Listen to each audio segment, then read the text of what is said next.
For a person with autism, isolation from their peers has a devastating impact on their quality of life. My son's name is Michael. Michael was lonely and he was sad. He started to realize that he didn't have friends and that he was different, and he started to give up. I'm not really the best at making friends, and I was sort of alone. It's very common for kids like my son to say, well, I don't want to go out and I don't want to, and it's a front, it's a defense mechanism. Autism brings with it low social motivation, being out of step socially. It's very easily to become isolated. The problem with that is that your social skills don't get better. In fact, they get worse. And then you become more and more isolated. So it's a vicious cycle. Students typically have a social skills group where they learn all sorts of different skills, from making eye contact to how to speak to people, how to make friends, things like that.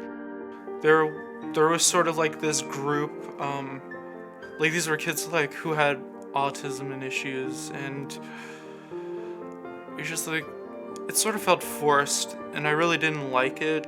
And sometimes I wouldn't participate as much or like engage in conversation.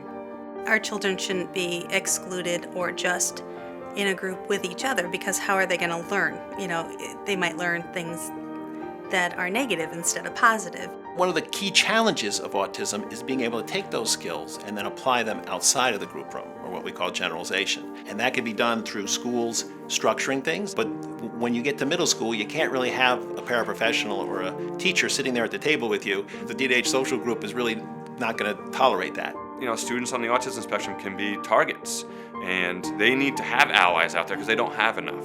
And that's really where the peer mentoring comes in big time. Peer mentoring is a very efficient approach in that it uses naturally occurring resources. It mobilizes the students, who someday will be teachers and nurses and doctors and psychologists, and at very little cost or no cost at all, to provide this very important service. It's not prescribed, it's not taught, it just kind of happens, it's real. They'd come up to me and just like start talking, and it didn't really feel forced at all. I was sort of like taken by surprise that someone came up to talk to me. It just felt really good to like actually talk to someone else instead of, you know, like wishing you had friends or something. Some schools are uncomfortable in that it's different, and some schools will say students don't want to waste their time taking care of other kids, they want to be with their friends, or they may say the parents would never give permission for it because it's a different way of working. I remember being in 6th and 7th grade and seeing the people go in for peer mentoring and thinking like, wow, that is so cool. Like, I want to do that. I think that I'd be really good at that. And then when I was in 8th grade, I was asked to do it, and they explained to me what I would have to do, and it didn't seem hard at all. So I was on board from there.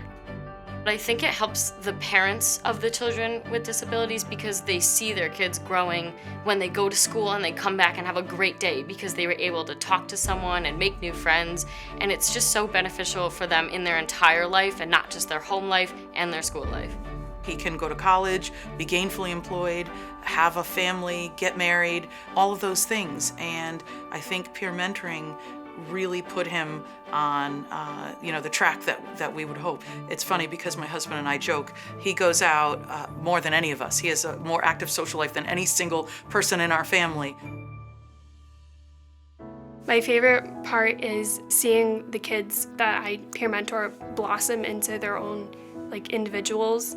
Being able to see my mentee not need me anymore, because there came a point where I didn't have to nudge him for different social cues, and it was really cool to see that I had actually done something to impact his life. It's really creating a relationship with someone and having them trust your ability to lead them into situations that they normally wouldn't be comfortable in. So the relationship is the most important part of this, not just telling someone how or what to do. I like the peer mentoring program. I met quite a few people that I've never really talked to, and now I sort of talk to these people without being introduced to them. I could consider them my friends.